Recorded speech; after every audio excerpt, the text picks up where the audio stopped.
येथे तुमचे आमचे सुपरिचित प्रतिष्ठित नागरिक लक्ष्मण शंकर अधिकारी यांच्या सौ किंवा पत्नी सोनाबाई लक्ष्मण अधिकारी या येलोक सोडून परलोकात गेलेल्या आहेत.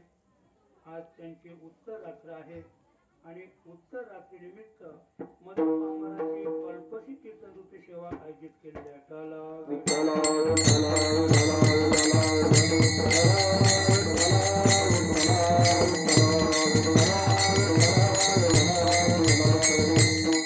आपल्या सेवेसाठी घेतलेला अभंग संत मालिकेत गणले गेलेले उच्च अनुभूतीचे आणि अतिशय महान असे संत की संतांनी सरिता केला सेना नाही ब्रह्मादिका पाहिना तुडितो, म्हणजे ब्रह्मादिक सुद्धा ज्यांच्या पुढे कमी पडतात असे महान संत सेनानावी महाराज यांचा 4 चरणांचा सुंदर असा अभंग आहे.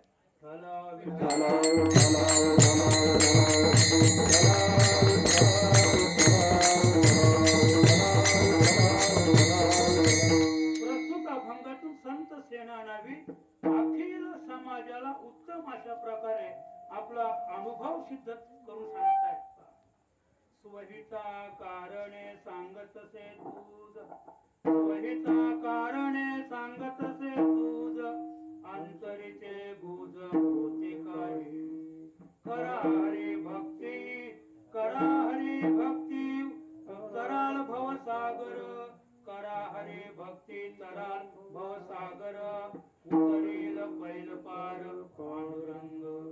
कृपा नारायणे केली मजवरी, कृपा नारायणे केली मजवरी, तुम्हाला गे हरी उपेक्षिना. करा हरी भक्ती तराल भवसागर, करा हरी भक्ती तराल भवसागर, उतरेल पैल पार पांडुरंग. सेना सांगोनिया गेला वैकुंठासी, सेना सांगोनिया गेला वैकुंठासी, तिथी तो द्वादशी श्रावण मास. करा हरी भक्ती तराल भवसागर, करा हरी भक्ती तराल भवसागर, उतरेल पैल पार पांडुरंग. पांडुरंग करे प्रथमान मन, पांडुरंग करे प्रथमान मन, केशव चरण संतासिया.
Thank you.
कलियुगामध्ये आम्हाला उत्तम सांगताना साधन सांगून दिलेलं आहे.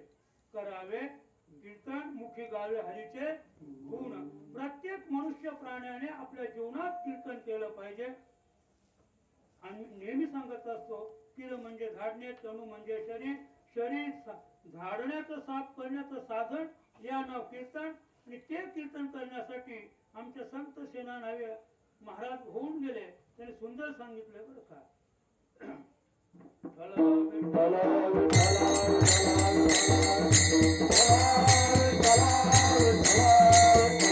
संत संगतीने थोरला बजाव, संत संगतीने थोरला बजाव, संत संगतीने थोरला बजाव, संत संगतीने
कलियुगामध्ये प्रत्येक मनुष्य प्राण्याने संतांची संगती करायचे. संतांच्या संगतीने आपल्याला ऐसा लाभ बांधा गाठी विठ्ठल पायी पडो, जेणेकरून पांडुरंगाची भेटी होईल, पांडुरंगाची विठ्ठलाची ओळख होईल। याच्यासाठी आपलं काय करायचं, आईचा लाभ बांधा असा लाभ आपल्या पदरामध्ये आपण पाडून घेतला पाहिजे। आणि त्याच्यासाठी संतांची संगती केली पाहिजे। सेनानायक महाराज सांगतात, मी संतांची संगती केली आणि संत संगतीमध्ये मला काय झाला, थोर साधू थोर जाना, साधू थोर जाना, साधू थोर जाना कलियुग। कलियुगामध्ये सर्वश्रेष्ठ महिमा कुणाचा असेल, सर्वश्रेष्ठ शक्ती कुणाकडे असेल तर त्याला काय म्हणतात, साधू।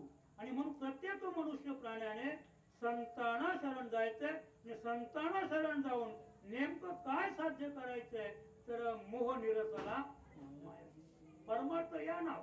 परमार्थ त्याला म्हणतात की आपल्या या देहामध्ये काम क्रोध लोभ मोह मद आणि मत्सर हे जे षडवैरी आहेत, ते षडवैरी आपल्याला काय करायचे, घातिले बाहेरी काम क्रोध बैसळ अंतरी पांडुरंग। पांडुरंग आता सुद्धा आहेत, नुसतं माणसाच्या देहामध्ये आहे असं नाही। मी नेहमी सांगतो की प्रत्येक जीवामध्ये पांडुरंग आहे। सर्व घटात राम आहे। माऊली ज्ञानोबा हरिपाठात सांगतात की सर्व घटही राम देहाची, पण त्याच्या पुढे आम्ही सांगतो की जर प्रत्येक घटात असेल पण इतर घटामध्ये असणारा राम हा मूळ आहे, त्याला देव कळत नाही, त्याला देवाची ओळख नाहीये। इतर जीवांमध्ये इतर ध्यानमध्ये जो राम वास करतो त्या रामाला राम ठाऊक नाही। राम म्हणजे काय हे त्याला कळत नाहीये, पण तो मनुष्य देह म्हणून जन्माला आलेला आहे। बरं, म्हणून तुकोबा सांगतात, मनुष्य देहाचा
आपण जर साध्य करायला घेतलं तर निश्चित सिद्ध आपल्याला सिद्धता प्राप्त होईल।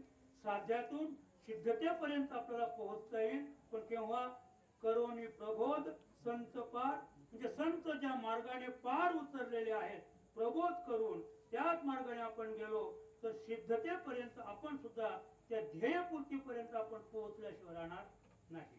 आणि म्हणून त्याच्यासाठी कलियुगामध्ये प्रत्येक मनुष्य प्राण्याने संतांची संगती करायची।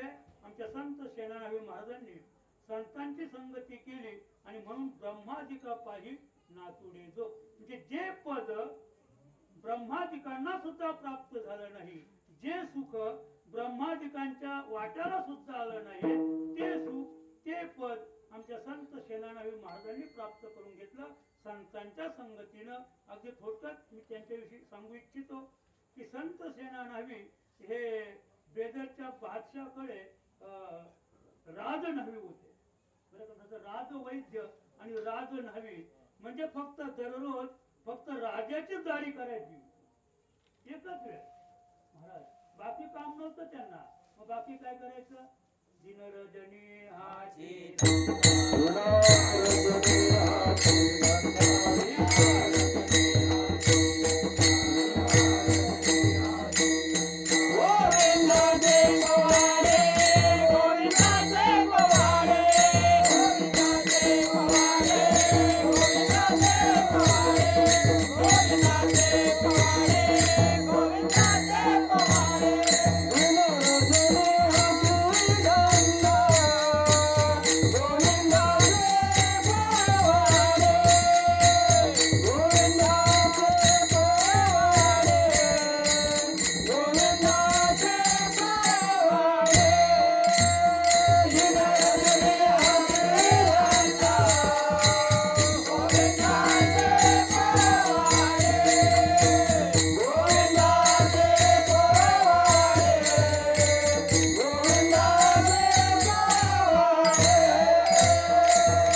फावल्या वेळात काय करतो, कुणाच्या तरी वंचुलीला जाऊन बसतो फावल्या वेळामध्ये आणि कुटाळक्या करत राहतो.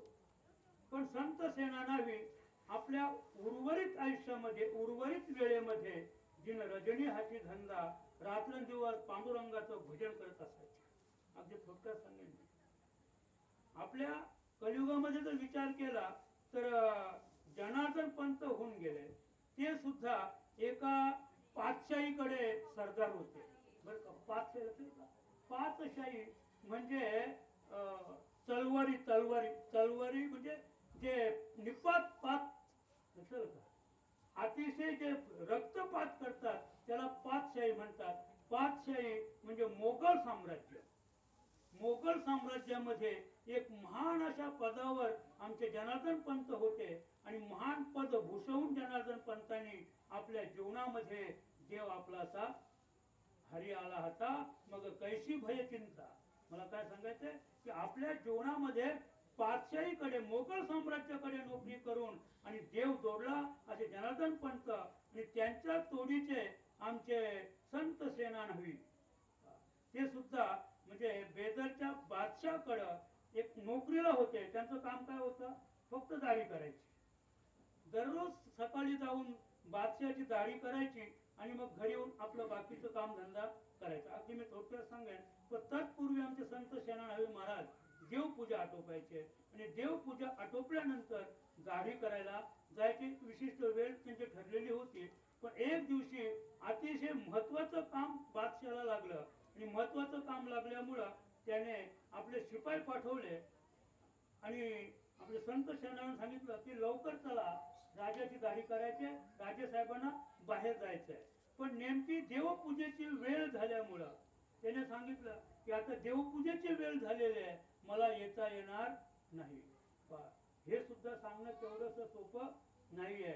जर कुणी जर पोलीस खात्यामध्ये जे कामगार आहेत, पोलीस शिपाई, त्यांना विचारा फक्त.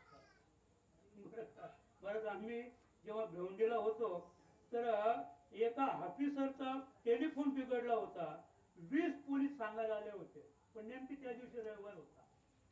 मला काय सांगायचंय, रविवार होता, 20 पोलीस आले. म्हणे काम, मला वाटलं एवढी मोठी गाडी आली, 20 पोलीस फटाफट उतरले, काम काय? म्हटलं आहे काय काम? म्हणे काय नाही, म्हणे साहेबांचा टेलिफोन बिघडलाय.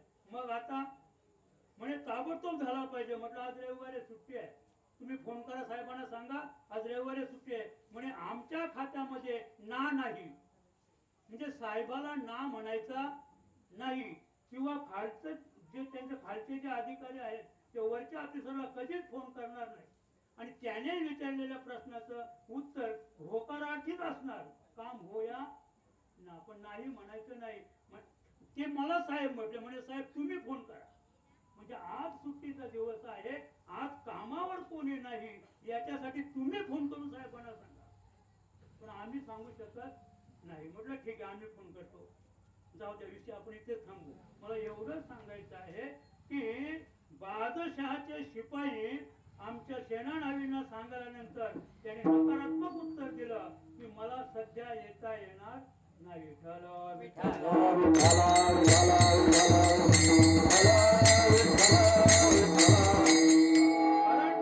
संतांच्या आयुष्यामध्ये, संतांच्या जीवनामध्ये भक्तीला अनन्यसाधारण महत्व आहे. माणसाच्या जीवनामध्ये जी भक्ती आहे त्या भक्तीचे 2 प्रकार आहेत, एक आवड, एक सवड. म्हणजे एक आवडीची भक्ती आहे आणि एक सवडीची भक्ती. आपण म्हटलं यायचं का कीर्तनाला, म्हणजे पाऊस सवड असली तर, सवड असली तर येऊ. ज्याला आवड आहे त्याला सवड आहे, पण ज्याला आवड नाही त्याला सवड. म्हणजे आजच्या कलियुगामध्ये सर्वसाधारण 90% जो परमार्थ आहे तो सवडीचा आहे, आवडीचा नाही.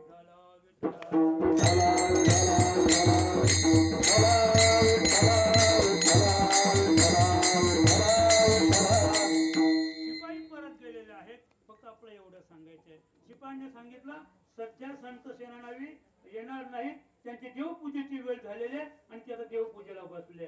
राजाने फरमान काढलं. तो पातशाही मोगल साम्राज्याचा राजा होता, त्याला देवाशी काय घेणं आहे, त्याला देवाशी काही घेणं नाही. त्याने सांगितलं जा तात्काळ त्याला बेड्या घालून आणा, राज दरबारात हजर करा बेड्या घालून. पुन्हा 2 शिपाई बेडी घेऊन गेले. मला काय सांगायचंय, 2 शिपाई बेडी घेऊन गेले, पण शिपाई शहाणे होते. देवपूजा होईपर्यंत ते बाहेर थांबले आणि संत शनावीची देवपूजा संपल्यानंतर त्याने सांगितलं राजाचा हुकूम आहे, आणि मग त्याने त्याला बेडी लावली आणि बेडी लावून राजदरबारात आणले. तोपर्यंत ज्या क्षणी शिपाई बेडी घेऊन संत शेणाळ्याकडे निघाले, त्याच क्षणी पंढरपूरचा पांडुरंग राया त्याच क्षणी धोपटी न्हाव्याची धोपटी घेऊन राजदरबारात गेले आणि त्या ठिकाणी त्या बेदरच्या बादशहाची दाढी केली. पण थोडक्यात सांगायचंय, आणि दाढी करत असताना न्हाव्याची एक वाटी असते, वाटी, ती वाटी नेमकी दाढी करणाऱ्याच्या पुढ्यात असते. आता ते न्हावी राहिले नाहीत आणि ते दुकान राहिले नाही. लक्षात का? म्हणजे पूर्वीचे जे न्हावी होते ती धोपटी पुढे ठेवायचे, ती वाटी पुढे ठेवायचे. आणि मला एवढं सांगायचंय की त्या वाटीमध्ये त्या बेदरच्या बादशाला पांडुरंग दिसला. दाढी करत असताना त्याला समजलं की हा स्पर्श जो आयुष्यभर माझी दाढी करतो त्या संत शेणा न्हावी, त्या न्हाव्याचा हा स्पर्श नाहीये. आजचा स्पर्श वेगळा होता दाढीला लागलेला, आणि तो स्पर्श त्याला जाणवला. वाटीमध्ये त्याला पांडुरंग राय दिसले.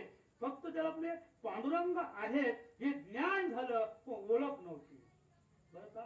आणि म्हणून महात्मे सांगतात, ओळखा रे वस्तू सांगा रे कल्पना, ओळखा रे वस्तू सांगा रे कल्पना, ओळखा रे वस्तू सांगा रे कल्पना.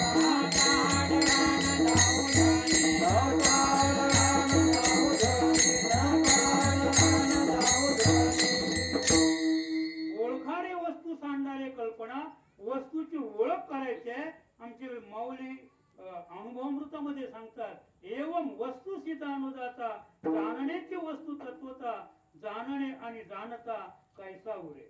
बरं का? एवं वस्तू सिद्धानुदाता, प्रत्येक मनुष्य प्राण्याला, प्रत्येक वारकऱ्याला देवाचं ज्ञान झालेलं आहे. देवाचं ज्ञान प्रत्येकाला आहे, पण ओळख नाही. लक्षात का? आमच्या देवकी मातेला हा देव आहे ज्ञान होता. भगवान श्रीकृष्ण हा देव आहे. वसुदेवाला भगवान श्रीकृष्ण देव आहे. कौशल्य मातेला प्रभू रामचंद्र हा देव आहे हे ज्ञान होतं. रावणाला सुद्धा हे ज्ञान होतं की राम हा त्रैलोक्याधिपती आहे. पण राम म्हणजे काय त्याची ओळख देवकीला नाही, वसुदेवाला नाही, यशोदे मातेला नाही, नंद मामोंजीला नाही, आणि रावणाला सुद्धा म्हणजे देवाची ओळख झाली नाहीये. आमच्या संत जनाबाई सांगतात, ओळखी झाली, ओळखी झाली, अंतर बाह्य रंगून गेली. ज्याला देवाची ओळख झाली, गोविंद गोविंद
जेव्हा ही कायाच गोविंद होईल, जेव्हा ही कायाच हरिरूप होईल, त्यावेळेला देव आणि भक्त हा भेद जगात शिल्लक राहणार नाही.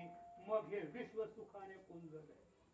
मला काय सांगायचंय, ज्या दिवशी भक्त आणि देव हा भेद नाहीसा होईल, अभेद भक्ती निर्माण होईल, त्या दिवशी संपूर्ण विश्वामध्ये सुख येते. सुख, दुःख नावाची वस्तू जगात शिल्लक राहणार नाही.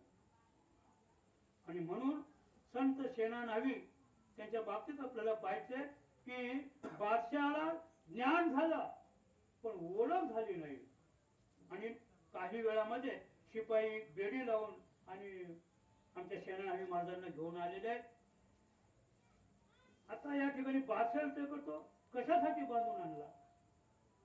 म्हणजे मी शिपाई पाठवले होते पण कशासाठी? दाढी करायला येत नाही म्हणून बांधून आणा, बेडी लावून आणा. पण आता तर संत सेनानी आलेले आहेत, दाढी करून गेले सुद्धा निघून, आणि पुन्हा याला बेडी लावून का आणले? त्याने विचारलं कशासाठी? म्हणजे तुम्ही सांगितलं होतं. म्हणजे केव्हाच गेले दाढी करून. पण तेव्हा लक्षात आलं, त्याला तेव्हा ज्ञान झालं की काहीतरी वेगळं आणि आगळं आपल्याला अनुभवाला आलं, पण ओळख नाही. मला काय सांगायचे, संत सेनानी महाराजांना हे कळलं की माझ्यासाठी, म्हणजे मी देवपूजा करण्यासाठी थांबलो म्हणून भगवंताला माझ्यासाठी त्या बादशाहाची दाढी करावी लागली. माझ्यासाठी त्याचं म्हणजे काम, माझं काम माझ्यासाठी त्याचं करावं लागलं देवाला.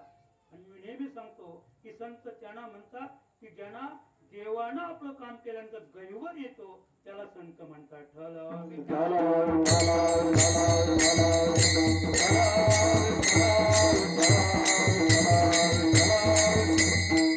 एवढं सांगायचंय की ज्या संतांसाठी भगवंताला त्या संताचं रूप घेऊन आणि त्याचं काम करावं लागलं, असे संत सेनानी महाराज अभंगाच्या पहिल्या चरणात सांगतात. सोयीत कारण सांगतोस तुझे, सोयीत कारण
सांगतोस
माणूस म्हणून जन्माला आलेला आहे, त्याचं स्वहित काय आहे? आम्ही फक्त काय पाहतो? हित पाहतो, हित आणि स्वहित. हितामध्ये सर्व आलं महाराज. सगळे सोयरे आले, मुलं बाळ आली, पत्नी आली, आई वडील आले, जेवढी नाती गोती विश्वामध्ये आहेत ती सगळी नाती गोती कशामध्ये आली? हितामध्ये आली, पण स्वहितामध्ये फक्त एकटाच. बरं, स्वहितामध्ये फक्त एकटाच. आणि म्हणून सेनानावी महाराज सांगतात, स्वहिता कारणे सांगत असे तुझं, तुला मी सांगतो. का सांगतो? तर त्याचं स्वहिताचं कारण आहे. म्हणजे जे मी साध्य केलं, जे हित मला प्राप्त झालं, ते तुलाही प्राप्त व्हावं. तर तुझं या शब्दामध्ये एकट्याचं एक वर्णन नाहीये. तुझं या शब्दामध्ये संपूर्ण विश्व सामावलेलं आहे. एकट्याला अनुभव करू, एकट्याला अनुभव क्षेत्र सांगितलेलं आहे. संत सेनानावी तुझं या शब्दामध्ये विश्वाला सामावून घेतात, त्या संपूर्ण विश्वाला आव्हान करतात की जे स्वहित मला प्राप्त झालं, ते स्वहित प्राप्त करण्याचा अधिकार तुला सुद्धा आहे. हे अंतरीचं गुज मी काय करतो, तुला सांगतो. आणि ते अंतरीच्या गुजाचा आपण जर विचार केला, तुकोबा सुंदर सांगतात, आपुलिया हिता जो ते जागता, आपुलिया हिता जो ते जागता, आपुलिया हिता जो ते जागता, आपुलिया हिता जो ते जागता,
आपुलिया हिता जागता धन्य माता पिता तया.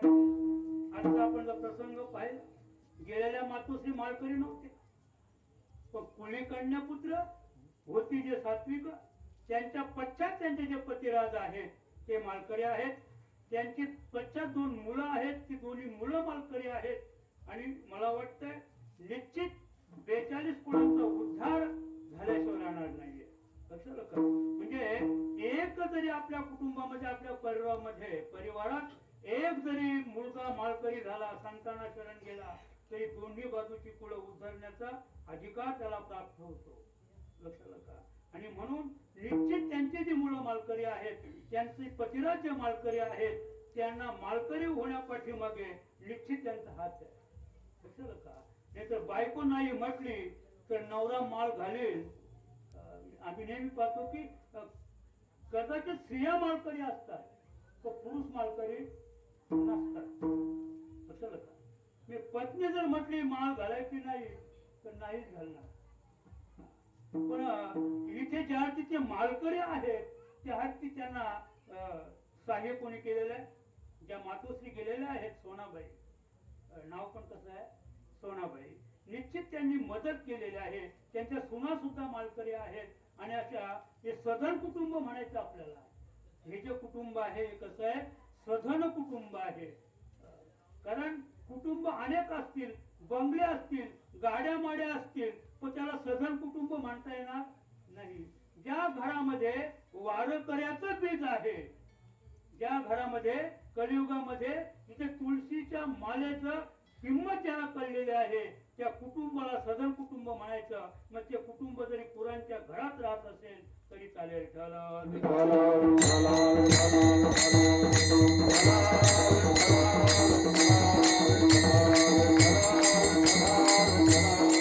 दुसरी गोष्ट की आता ते सुद्धा आजारी आहेत. आमच्या सुखदेवाने सांगितलं की खरं म्हणजे जाणार होते ते, पण आमच्या बाईचं कुंकू बलाढ्य होतं. लक्षात का? मी नेहमी सांगतो की पुरुषाआधी जी बाई जाईल त्या बाईसारखी भाग्यवान जगात दुसरी कोणी नाहीये. आणि 90 पुरुष मरतात. आणि मला काय सांगायचंय, 90 तुमचं अशी गणती केली, तुम्ही गावाचा सर्वे केला तर पुरुष आधी मरतात. प्रत्येक घरात तुम्हाला म्हातारी पाहायला मिळेल, म्हातारा सहसा पाहायला मिळणार नाही. आणि त्याचं सामान्य ज्ञान मी नेहमी सांगत असतो की आम्ही जेव्हा मुलाचं लग्न करतो तेव्हा मुलीचं आणि मुलाचं वयामध्ये साधारण 6 ते 10 वर्षाची तफावत असते. मुलगा 30 वर्षाचा असला तर तो म्हणतो मला मुलगी 20 वर्षाची पाहिजे. 10 वर्षाची तफावत पडली. आणि मुलगी आणि मुलगा यांच्या वयामध्ये म्हणजे सर्वेप्रमाणे विचार केला तर दोघांचं वय कसं आहे? अल्प आयुष्य मानव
अर्धरात्र खाया. पुरुष असो अथवा स्त्री असो दोघांचं वय फक्त 100 वर्ष आहे. आजची गव्हर्नमेंटची सरासरी आहे 65 वर्ष. तसा माणूस हा 65 वर्ष जगतो. पण लग्नाच्या वयामध्ये 10 वर्षाचा फरक असल्यामुळं पुरुष मंडळी आधी जाते, स्त्री मागे राहते. आणि त्याच्यामध्ये जिथं कुंकू बलाढ्य आहे, जे अतिशय भाग्यवान आहे, काही सुकृत तिच्या पात्रामध्ये असेल तर ती पुरुषाच्या आधी जाते. आणि या नियमामध्ये आमच्या मातोश्री मोडलेल्या आहेत की आमचे पतिराज पाठीमागे आहेत आणि आढेव कुंकू घेऊन, हिरवी साडी घेऊन, नाही का मायरची साडी, हिरवी साडी घेऊन त्या स्मशानभूमीत गेलेले आहेत. हे भाग्य क्वचितच स्त्रीला लाभतंय.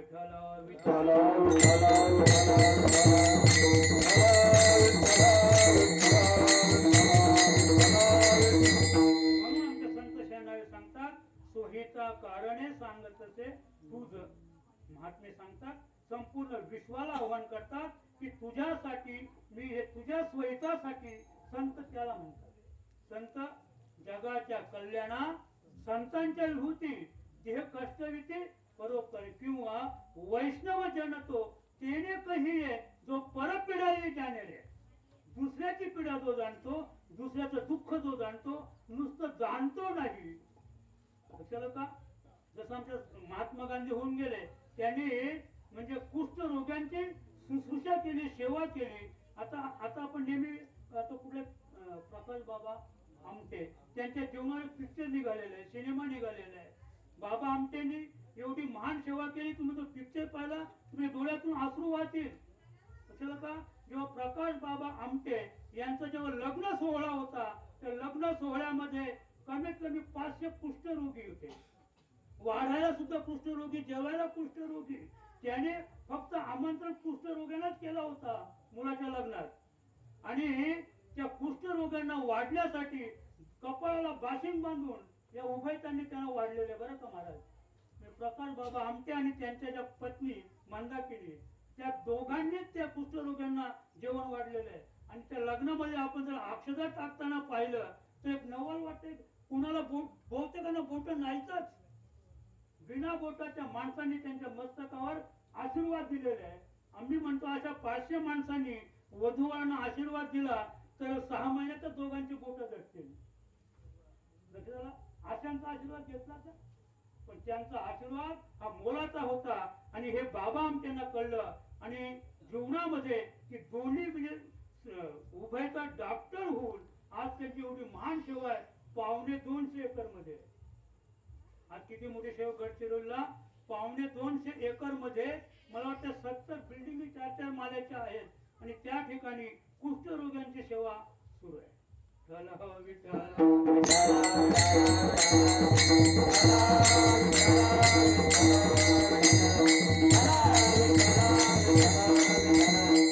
फक्त एवढंच सांगायचं आहे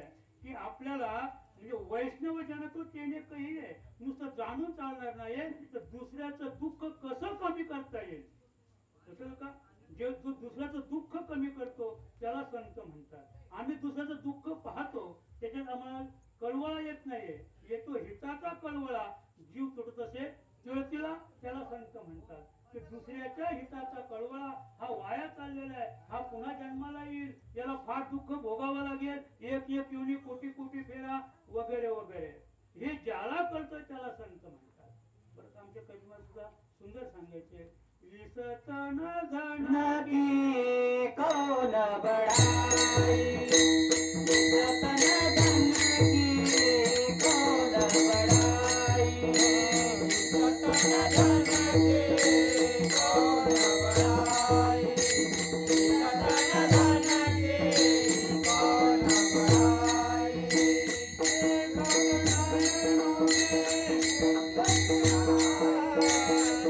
देखत नैनों में लेके आई, अपने खातिर महल बनाया, अपने खातिर महल बनाया, देखत नैनों में लेके आई, देखत नैनों में लेके आई, अपने खातिर महल बनाया, अपने खातिर महल बनाया। विसतन धन की कौन बढ़ाई, देखत नैनों में मिट्टी मिलाई, अपने खातर महल बनाया, आप ही जाकर जंगल सोया। हाड़ जले जैसी लकड़ी की मूली, बाल जले जैसी घास की पोली, कहत कबीरा सुन गए दुनिया, आप मुळे पीछे डूब गई दुनिया, आपण मेलो की सगळी दुनिया संपली, म्हणून लक्षात ठेवायचे, स्वहिता कारणे सांगत होते तुझं. शेरणावी महाराज सांगतात की आपलं स्वहित आपल्याला पाहिजे, आजच्या जगाचा विचार केला, एक दुसरा सांगत आपल्या लक्षात घे. एक बेबंदशाहीतील राजा होता महाराज, आणि त्या राज दरबारामध्ये एक अट्टल चोर होता. म्हणजे तो एवढा बिलंदर चोर होता की 10 माल्याच्या बिल्डिंगवर सुद्धा चोरी करायचा तो. त्याला फक्त खिडकीतून प्रकाश दिसला पाहिजे, त्याच्याकडं असे हुक होता आणि त्याला चोरी होती. तो असा हुक फेकायचा 4 माल्याच्या बिल्डिंगवर की बरोबर तो हुक जाऊन त्या खिडकीला अडकायचा, आणि मग त्या दोरीच्या आधारे तो वर चढायचा, वाटेल तेवढी मोठी तो चोरी करायचा. चोर छोटा सांगतो. एक दिवशी तो चोर जेव्हा राज्यामध्ये असा फेरफटका मारत असताना 2 माल्याची बिल्डिंग होती, दुसऱ्या माल्यावर त्याची खिडकी उघडी दिसली, त्याने हुक फेकला, बरोबर खिडकीला अडकला. धावतं सांगेन मी, वेळ जास्त घेत नाही. आणि दोरीच्या आधाराने तो वरपर्यंत पोहोचला. वरपर्यंत पोहोचल्यानंतर त्याने खिडकीच्या गजाला हात घातला आणि खिडकी निसटली. काय झाली? खिडकी भिंतीपासून वेगळी झाली, खिडकी त्याच्या अंगावर आली, तो 2 माल्याच्या उंचीवरून तो खाली पडला आणि वरती खिडकी पडली आणि तो तिथे गतप्राण झाला. चोर गतप्राण झाला. चोर गतप्राण झाल्यानंतर त्या मालकाने राजाकडे कंप्लेंट केली की आमच्या घराची खिडकी पडून, आणि तिथे हा जो बिलंदर चोर आहे, प्रसिद्ध चोर आहे, संपूर्ण राज्यात त्याची ख्याती होती, तो मरून पडलेला आहे. त्याच्या बायकोने सुद्धा तक्रार केली की माझे पतिराज आमच्या काही चोरी करायला गेले होते, पण खिडकीवर चढत असताना ते पडले, खिडकी अंगावर पडली, म्हणून ते काय झाले, गतप्राण झालेले आहे. तिने कंप्लेंट केली. मग राजाने फरमान काढलं, ताबडतोब त्या मालकाला फाशीवर द्या. हा गमत पुढे पाहिजे आपल्याला. ताबडतोब त्या मालकाला, ज्याच्या घराची खिडकी पडली त्या मालकाला ताबडतोब फासावर द्या, कारण आपल्या राज्यातील एक सुप्रसिद्ध असा नागरिक गतप्राण झालेला आहे. नका सांगायचे, एक नागरिक मृत्युमुखी पडलेला आहे, म्हणून त्याला ताबडतोब फासावर लटकवा. त्याला शिपाई गेले, बोलावून आणलं, पण तो घाबरला नाही. त्याने सांगितलं, महाराज माझा काही दोष नाहीये, कारण खिडकी पडली हा दोष कोणाचा आहे? गौंड्याचा दोष आहे. मग त्याने याला सोडलं, मालकाला सोडलं, गौंड्याला बोलावून आणलं. गौंड्याला सांगितलं याला फासावर द्या. म्हणे का? म्हणे ती खिडकी तू बरोबर बसवली नव्हती, म्हणून तुला फासावर द्यायचे. तू खिडकी जर क्लिअर बसवली असती तर हा आमच्या राज्यातील हा नागरिक गतप्राण झाला नसता, मृत्युमुखी पडला नसता, याला फासावर द्या. तोही घाबरला. त्याने सांगितलं, महाराज दोष माझा नाहीये, माझ्याकडे जो बिगारी होता, बिगारी तो दोष त्या भिगाऱ्याचा आहे. त्याने जे म्हणजे सिमेंट आणि रेती जी योग्य कालवली पाहिजे ती योग्य त्याची न कालवल्यामुळं तो कच्चा माल झाला आणि कच्च्या मालामुळं खिडकी कच्ची बसली म्हणून ती पडली. दिला त्याला सोडून. त्या बिगाऱ्याला बोलावलं. बिगाऱ्याला बोलावल्यानंतर म्हणे याला फासावर द्या का? म्हणे तू ते माल कच्चा केला म्हणून खिडकी पडली. म्हणे तो दोष माझा नाही साहेब. मग काय झालं म्हणे, मी जेव्हा माल पक्का करत होतो तेव्हा माझ्या बाजूने एक नटून थटून वेशा चालली होती आणि त्या वेशाकडे मी पाहत होतो आणि इकडे माल चालवित होतो. त्याच्यामुळं माल पक्का माल चालवता आला नाही. दिला त्याला सोडून. वेशेला आणली. वेशेला फासावर द्या म्हणे. वेशेला आणल्यानंतर वेशा म्हणते माझा काय दोष? अहो म्हणे तुमचा दोष, तुम्ही नटून नटून तुम्ही जात नसत्या तर तो जो भिकारी होता त्यांचा पक्का माल केला असता, खिडकी पडली नसती, आमचा नागरिकत्व प्राण झाला नसता. मग तिला फासावर द्या. तिने सांगितलं राजेसाहेब दोष माझा नाहीये. एक सामान्यातला सामान्य माणूस एक दुकानावर बसून एक काचेच्या याच्यात एक दुकान मांडलेलं आहे. त्याच्यात पावडर आहे, लाली आहे, कानातले आहेत, नाकातले आहेत, पायातले आहेत, हातातले आहेत, सगळे डुप्लिकेट आहे. सोन्याचा बाजार नाही. सगळे डुप्लिकेट दागिने घेऊन तो बसलेला आहे. निवड त्याच्यावर त्याचं पोट भरतंय. म्हणून मी एवढं खरेदी केलं आणि एवढा शृंगार त्याच्यासाठी केला की त्याचं पोट भरावं म्हणून दिली सोडून केला. आणि मग त्याला बोलावलं. जो सामान्य माणूस तिथे डुप्लिकेट दागिने विकत होता, ते कथलाचे काचेचे बांगड्या विकत होता, त्याला बोलावलं. याला सोडावर द्या म्हणे. आणि मग तिथे तो जमलेला समाज होता. त्या समाजातील दोन तरुण उठले. त्याने पाहिलं हा बेबंद राजा आहे, राजाला अक्कल नाही आहे, हा बेअक्कल राजा आहे. आणि या बेअक्कल राजाला अक्कल घडवण्यासाठी त्यांनी दोघांनी तिथे काय केली, समाजामध्ये एक उपस्थित भानगड निर्माण केली. तो म्हणतो मला फासावर द्या, हा म्हणतो मला फासावर द्या, तो म्हणतो मला आधी फाशी द्या आणि तो म्हणतो मला आधी फाशी द्या. राजा पाहत राहिला. म्हणजे भानगड काय? फासावर तर लटकवायचे कुणाला? एका सामान्य जीवाला. मग हे उगीच हे तरुण या ठिकाणी आले. हा म्हणतो मला, तो म्हणतो मला फासावर. राजाने विचारलं अरे भानगड काय? म्हणजे भानगड काय नाही म्हणे. तुम्ही जेव्हा एवढा प्रकार अगदी म्हणजे त्या मालकापासून तर या सामान्य जीवापर्यंत तुम्ही आले तोपर्यंत आकाशवाणी झाली. आणि अशी आकाशवाणी झाली की आधी फासावर जाईल त्याला इंद्रपद प्राप्त होईल आणि नंतर फासावर जाईल तर त्याला प्रधानपद प्राप्त होईल. म्हणून आमची भानगड आहे इंद्रपदासाठी. आम्ही का भांडतो की मला आधी फासावर द्या. 11:15 वाजले होते आणि 12 वाजता त्या सामान्य माणसाला फासावर लटकवायचं. अगदी टाइम बाय टाइम 1 मिनिट सुद्धा पुढे नाही. पण या दोघांची भानगड पाहून राजाने पाहिलं अरे या बेबंद या राजामध्ये जगण्यापेक्षा, हे दुःख भोगण्यापेक्षा, या संपूर्ण जगाचा विचार करण्यापेक्षा जर मीच फासावर लटकलो 12 वाजता तर कोण होईल?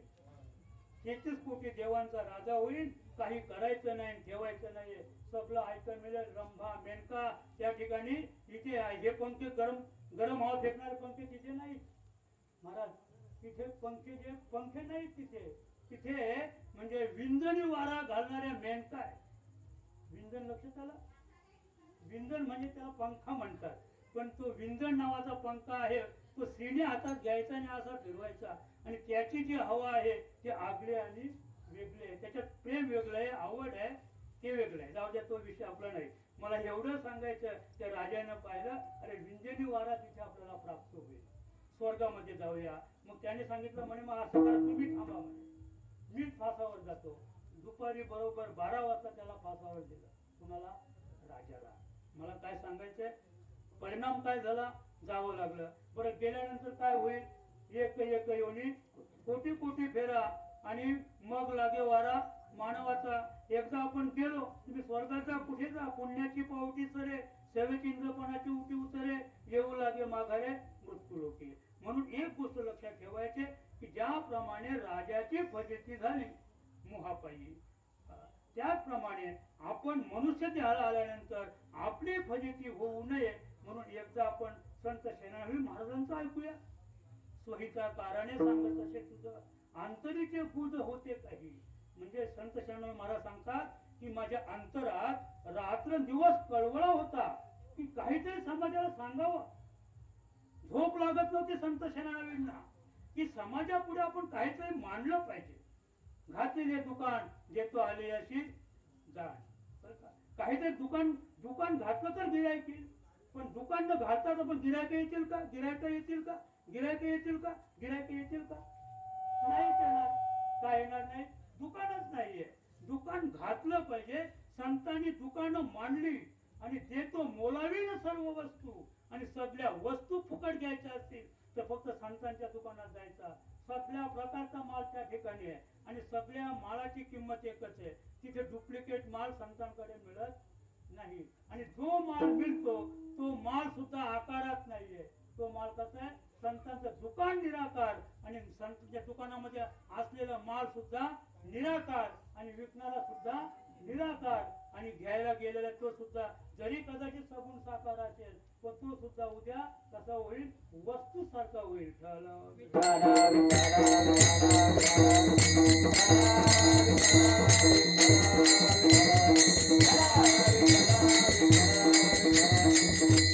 म्हणून एवढंच सांगायचंय की संत सेनानी महाराजांच्या हृदयामध्ये जो कळवळा होता, अंतरीचे गुज होते काही, जे गुज होते ते गुज प्रकट त्यांना करायचं होते आणि ते गुज प्रकट त्यांनी अभंगाच्या दुसऱ्या चरणात केले. करारी भक्ती कराल बहुता कर, करारी भक्ती कराल बहुता कर, करारी भक्ती कराल बहुता कर, करारी भक्ती कराल बहुता कर. उतरेल बैल पार पांडुरंगा, उतरेल बैल पार पांडुरंग, करारी भक्ती कराल बहुता कर, करारी भक्ती कराल बहुता कर, करारी भक्ती कराल बहुता कर, करारी भक्ती कराल बहुता कर.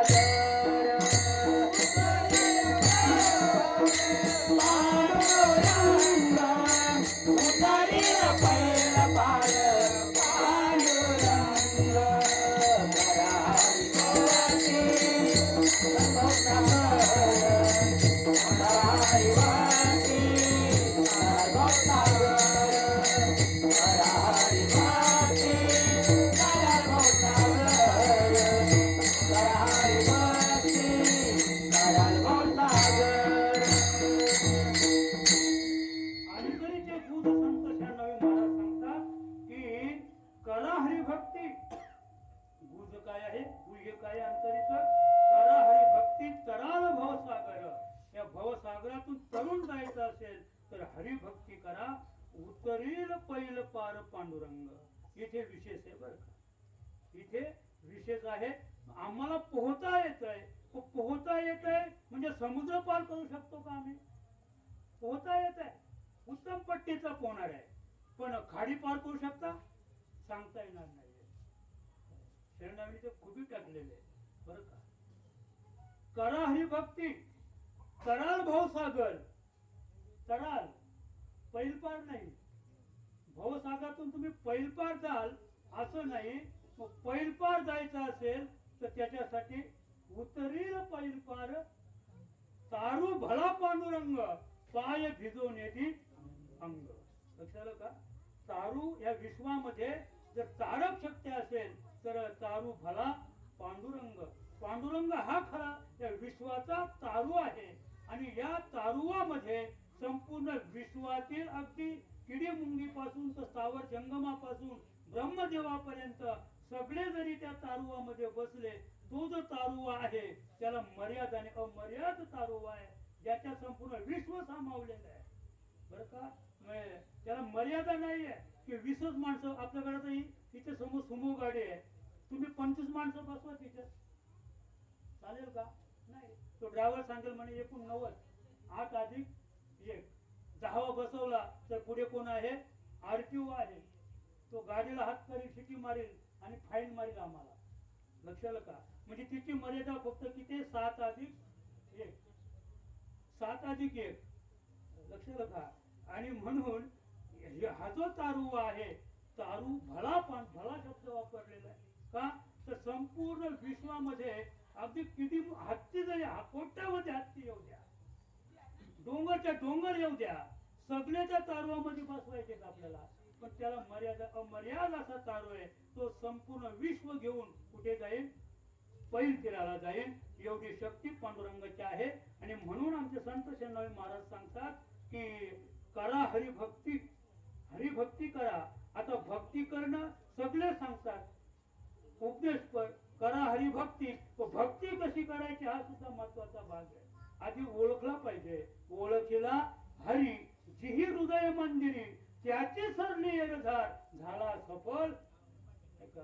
आज संसार सफळ झाला गे माये, आधी संसार सुफळ झाला गे माये, आधी संसार सफळ झाला गे माये, आधी संसार सफळ झाला गे माये. देखिए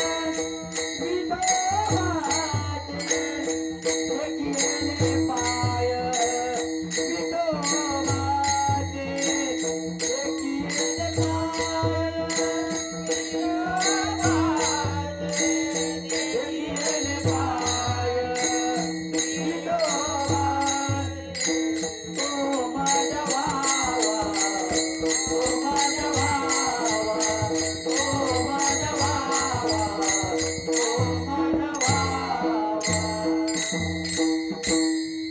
आधी संसार सुफळ झाला गे माय, देखिले पाय विठोबाचे. कोणाचे पाय? विठोबाचे. कुठे विठोबाचे पाय? विठोबाचे पाय कुठे? चित्ती तुझे पाय डोळा, अखंड मुखी नाम तुमचे वर्णावे. म्हणजे विठोबाचे, पांडुरंगाचे जे पाय आहेत ते पाय प्रत्येक मनुष्य प्राण्याच्या हृदयामध्ये वास करतात. त्याची ओळख आपल्याला करायची आहे. म्हणून ओळखीसाठी करा हरी भक्ती, हरीची भक्ती करायचे. भक्तीचे प्रकार आपण शास्त्रामध्ये पाहतो 9 प्रकार. भक्तीचे 9विधा काही बोललेले जे भक्ती, 9 प्रकारची भक्ती आहे. आणि आपल्याला फक्त एकच भक्तीचा विचार करायचा आहे, अखंडिता. अखंडिता म्हणजे रात्र दिवस ज्याचं आपण चिंतन करायचे आहे, कधीच खंडित होणार नाही. अजपा जपणे उलट प्राणाच्या, तेथेही मनाचा निर्धार असे माऊली ज्ञानोबा हरिपाठात सांगतात. अशी भक्ती आपल्याला करायची. अजपा जपणे म्हणजे ज्याचा जप नाही त्याचा जप करायचा आहे. ज्याचा अजपा, आयशीची अजपा म्हणजे जपायचंच नाही त्याचा जप करायचा आहे.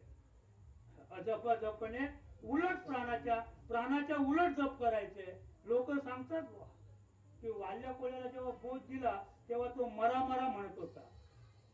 मरा मरा म्हणत होता, उफराटा म्हणजे राम रामचा मरा नाही झाला. लक्षात का? उफराटा तो मंत्र जपत होता. उफराटा म्हणजे कसा? उलट प्राणाच्या. प्राण आत गेला की तो वर यायचा आणि प्राण वर आला की तो आत जायचा. उलट प्राणाच्या. आणि तेथेही मनाचा ज्ञानदेव मौन जपमाळांतरी धरवणे श्री हरी जपे सदा, या नाव भक्ती करा. आमचे संत शेणावळे महाराज काय सांगतात की अशी भक्ती आपल्याला करायची आहे. आणि अशी भक्ती आपण केली की तराळ भवसागर, या भवसागरात तुम्ही फक्त काय व्हाल? तराळ म्हणजे पोहायला लागाल. भक्ती सिद्ध झाली तर भक्तीची 3 अंग आहेत बरं का. सध्या विश्वामध्ये भक्ती जवान आहे.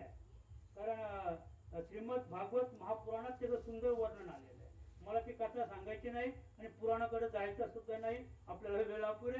पण मी एवढं सांगू इच्छितो की कलियुगामध्ये भक्ती ही जवान झालेली आहे. आणि भक्तीची जी अंग आहेत, विवेक आणि वैराग्य किंवा ज्ञान आणि वैराग्य.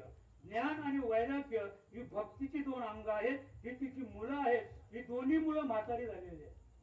भक्तीचे केस अद्याप पिकलेले नाहीत, भक्तीचे दात अद्याप पडलेले नाहीत, भक्तीला आवाज सुद्धा चांगला येतो. पण ही 2 मुलं तिच्या बाजूला जेव्हा नारद मुनी जेव्हा फेरफटका मारत होते वृंदावनामध्ये, तेव्हा त्यानं पाहिलं की ही बाई कुणीतरी अगदी जवान आहे आणि हे 2 म्हातारे पुरुष कोण आहेत.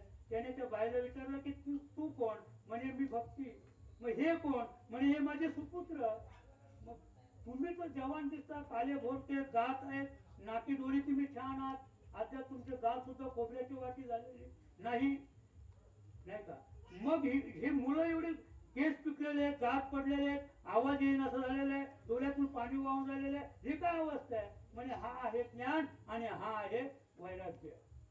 म्हणजे भक्तीला ज्ञान आणि वैराग्याची जोड नसली तर भक्ती सिद्ध होणार नाही. त्याच्यासाठी किसान संतांची गरज आहे. सध्या भक्ती ही जगासमोर म्हणजे भक्ती फार पुढे आलेली आहे, सगळीच भक्ती करून राहिलेले आहे, भक्ती सगळे करतायत, पण ज्ञान आणि वैराग्याची जोड जोपर्यंत भक्तीला मिळत नाही तोपर्यंत आपल्याला परमार्थ सर करता येणार नाही. आणि म्हणून आमचे संत शरणदेव महाराज सांगतात, करा हरी भक्ती तराल भवसागर. हा भव भूभव म्हणजे होणे, भूभव म्हणजे होणे, आणि भूभव या शब्दाची व्याख्या माऊलीने गीतेमध्ये केलेले, उपजेते नासे नासेले ते पुनरुपी दिशे घटिका यंत्र जैसे परिभ्रमेगा. सुंदर व्याख्या माऊलीने केलेली आहे. कसली? म्हणजे भूभव या शब्दाची, भूभव म्हणजे होणे, उपजणे असे. नुसतं उपजून थांबणे नाही, उपजणे आणि पुन्हा मरणे, थोडक्यात पुन्हा नाश सुद्धा होणे. ही जी यंत्रणा आहे त्या यंत्रणेचा विचार या ठिकाणी संत शरणदेव महाराजांनी मांडलेले की तराल भवसागर. आता भवसागर, भव नावाचा सागरच जगात नाही, 7 समुद्र आहेत. मला काय सांगायचंय, 7 समुद्र आहेत, पण भव नावाचा सागर अद्याप जगात प्रचलित नाहीये.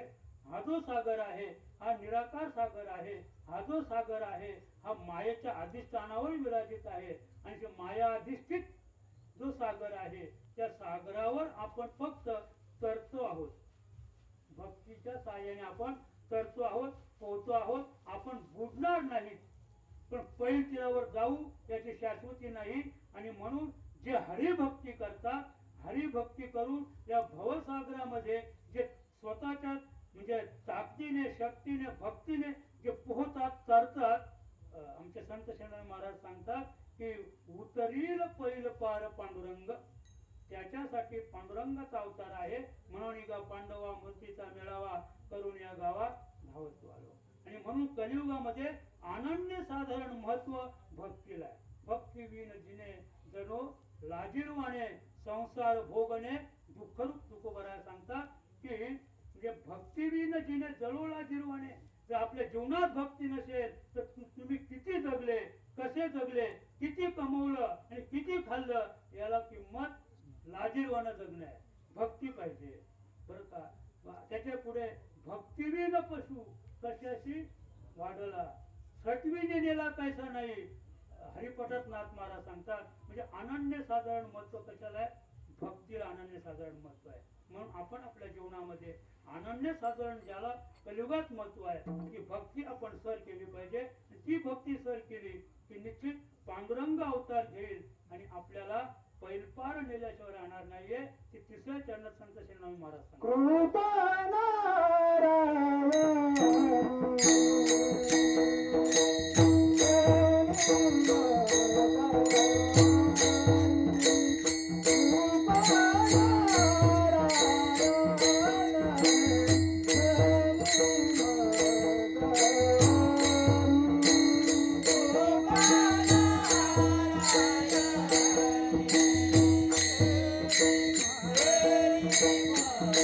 Hare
मजवरी तुम्हा लागी हरी उपेक्षिणा.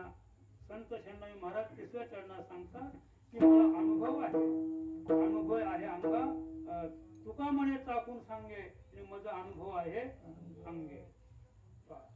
शेणाळी महाराज सांगतात की कृपा केली कृपा नारायणे केली मजवरी. नारायणाने माझ्यावर कृपा केलेली आहे आणि म्हणून मी सांगतो की तुम्हाला की हरी उपेक्षिणा.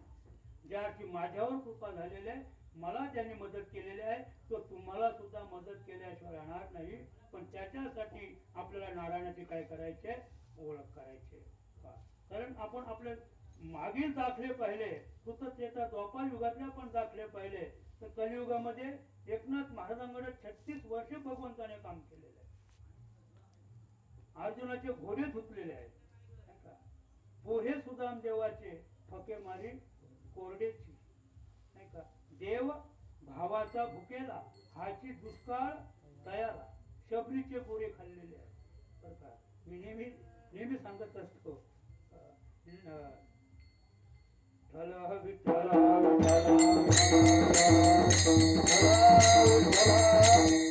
सप्तदीप नवखंडमो भोजन कियो अपार.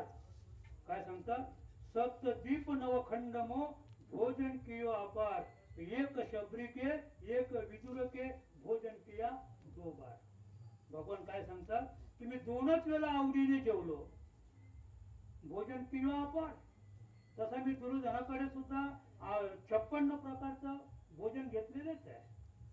बरं का, ऋषी मुनींकडे जेव्हा जेव्हा गेलो तेव्हा सुद्धा चांगल्या प्रकारचं अन्न मी सेवन केलं.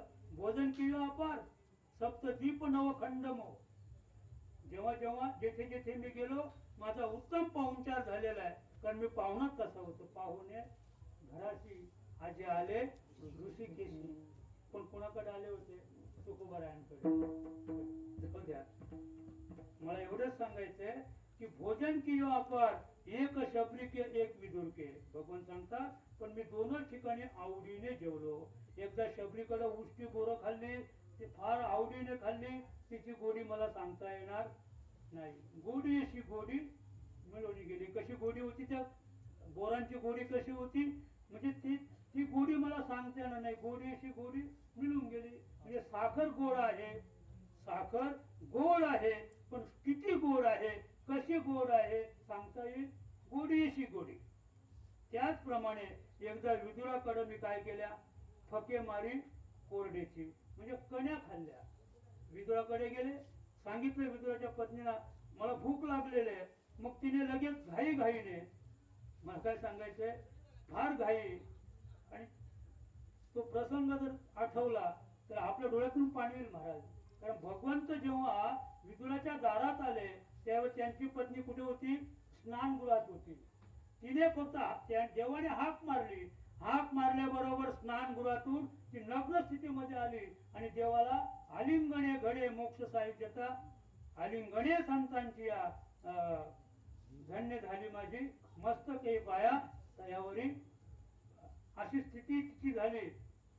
विदुराने केळी आणून ठेवली होती, देवाला जमिनीवर बसवलं, नग्न स्थितीत स्वतः पाटावर बसली आणि पाटावर बसून स्वतः केळ्याचा गर खायची आणि देवाच्या मुखामध्ये सालपट घालायची आणि देव आवडीने खायचा. गोडी अशी गोडी, इतकी गोड लागली ती सालपट केळ्याची.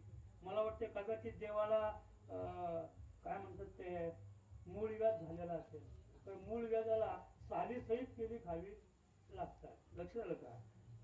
मला एवढंच सांगायचंय की तिथे मग नंतर स्वयंपाक करायचा जेव्हा प्रसंग आला तर माचीस सुद्धा नव्हती.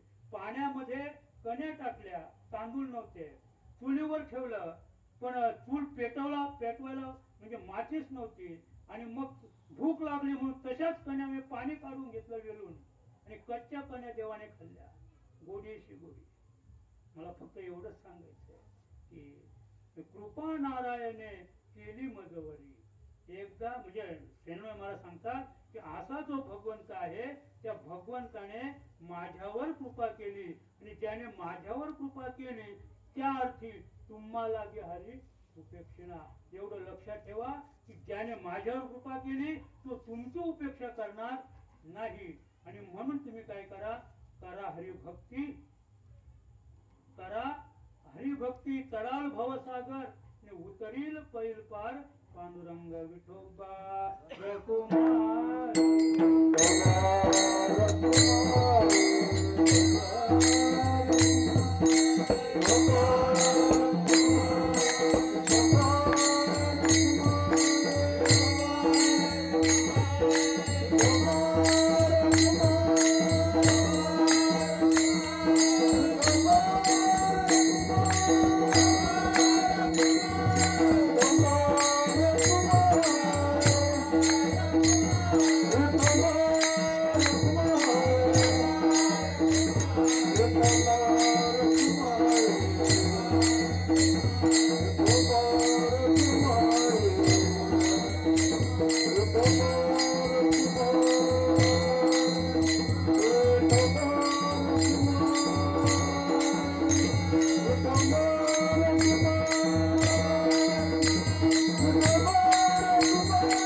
शेणा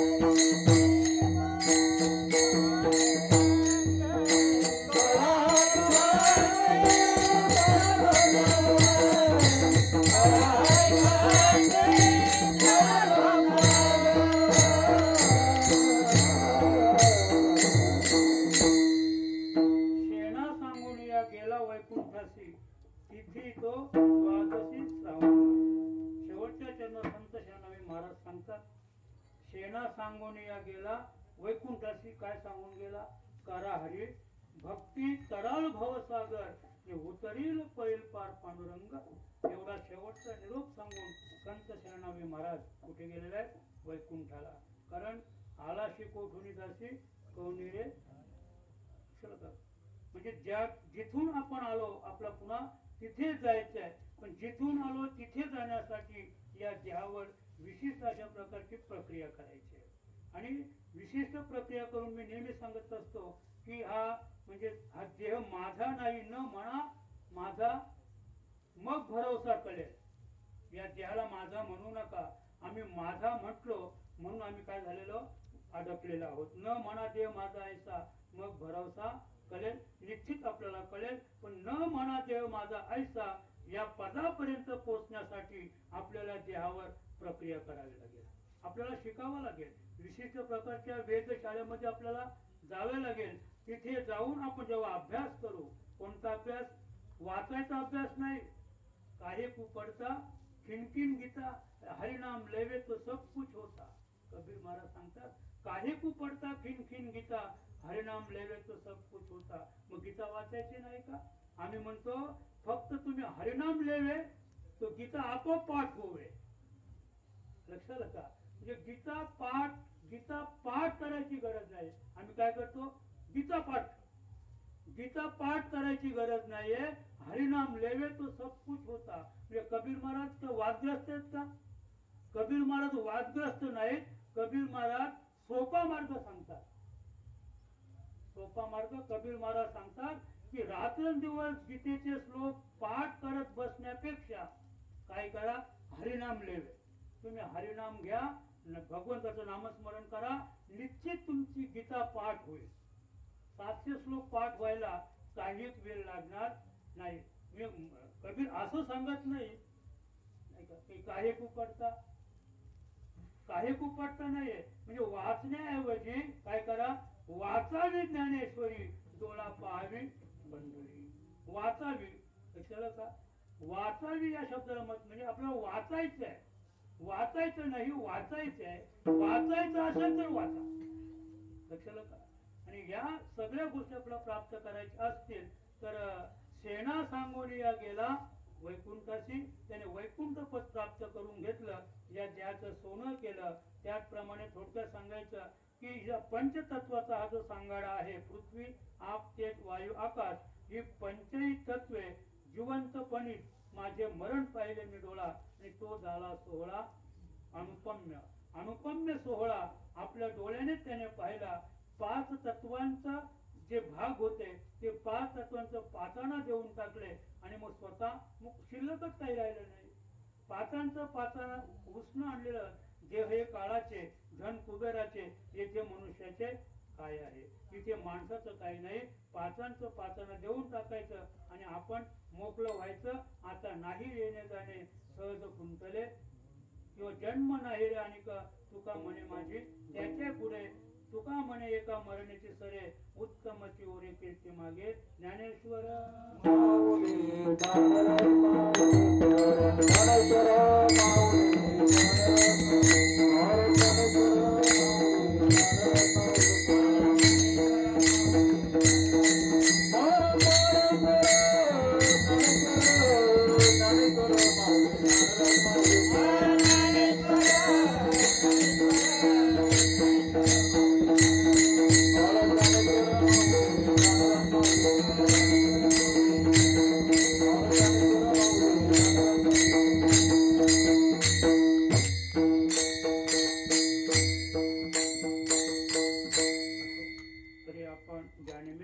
या ठिकाणी जमलेलो आहोत ते आमच्या मातोश्री सौभाग्यवती सोनाबाई लक्ष्मण अधिकारी या यलोक सोडून परलोकात गेलेल्या आहेत.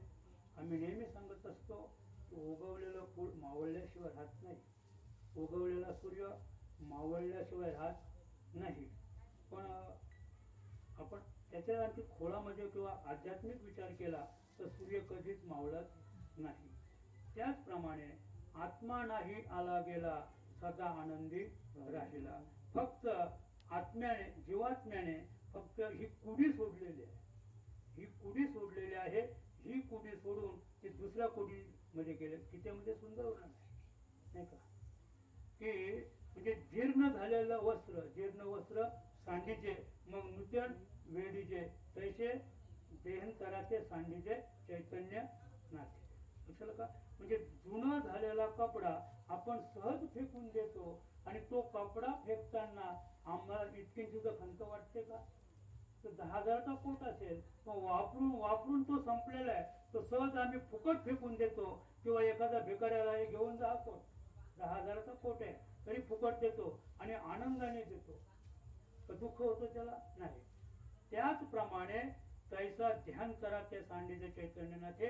जो जीवात्मा आहे तो जीवात्मा हा देह जड झाला, याचे दात पडले, कानाने ऐकू नसं झालं, याच्या डोळ्याने दिसनसं झालं, याचे हातपाय गळाले, चालेन असे झाले की चैतन्यनाथ यात वास करणार तो ठरवतो आता या बिनकामाच्या डबऱ्यामध्ये राहण्यात काही अर्थ नाही. आणि म्हणून तो चैतन्यनाथ, तो चैतन्य जीवात्मा त्याला आनंदाने सोडतो आणि दुसऱ्या देहामध्ये प्रवेश करतो.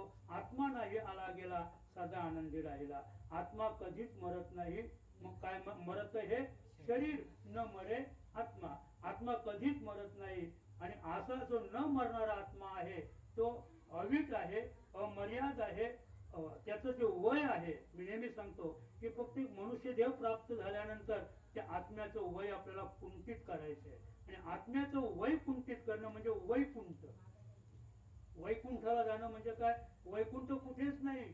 सॅटेलाइट मध्ये वैकुंठ जर असतं तर आता ते काय निघाले, काय म्हणतात ते, निघून ते तिकडे दाखवतात ते आता येते ना ते मोबाईलला लगेच कुठे का खून झाला की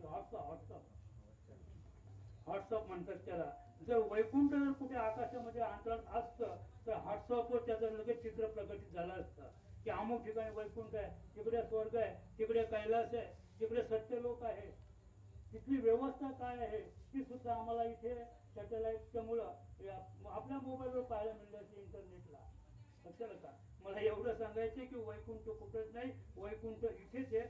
भूवैकुंठ पंढरी. लक्षात का? वैकुंठ इथेच आहे. मग तो भूवैकुंठ पंढरी म्हणजे काय? तर देही पंढरी, आत्मा हा विठ्ठल, नांदतो केवळ पांडुरंग. म्हणजे देह हीच पंढरी आहे, आत्मा हाच विठ्ठल आहे. आणि याच पंढरीमध्ये काय आहे? वैकुंठ आहे. म्हणजे याच देही याच डोळा, भोगमुक्तीचा सोहळा. कोणत्या मुक्तीचा? म्हणजे वैकुंठ प्राप्त करायचे, आत्म्याचं वैकुंठित करायचे आणि पुन्हा तो आकाराला येणार नाही असं आपल्याला त्या आत्म्यावर जीवात्म्यावर प्रक्रिया करून तो सगुण जीवात्मा निर्गुण स्वरूपाला प्राप्त करायचे. आणि त्याच्यासाठी आपल्याला मनुष्यदेह प्राप्त झालेला आहे. आणि हा देह आता आपल्याला वाया घालवायचा नाही, या देहाचं आपल्याला चीज करायचं आहे. आणि म्हणून आजची ही जी सेवा आहे, या सेवेचं औचित्य साधून त्यांच्या पश्चात त्यांची 2 मुलं, त्यांचे पती, त्याचप्रमाणे अधिकारी कुटुंब जे आहे त्या कुटुंबावर एकंदरीत त्यांच्या जाण्याने जी दुःख किंवा शोककळा पसरलेले आहे त्याच्यासाठी आपण भगवंताला एकदा विनंती करूया की हे देवा, या अधिकारी कुटुंबावर हा जो दुःखाचा डोंगर कोसळलेला आहे तो डोंगर पचवण्याची त्यांना शक्ती दे, ते दुःख पचवण्याची शक्ती दे. आणि त्याचबरोबर ज्या मातोश्री हा देह ही कुडी इथे ठेवून जी गेलेली आहे, जो जीवात्मा आहे, त्या जीवात्मा सुद्धा कुठेतरी जास्तीत जास्त तिथे आनंदित राहो. म्हणून एकदा भगवंताचं भजन करूया. तुकाराम तुकाराम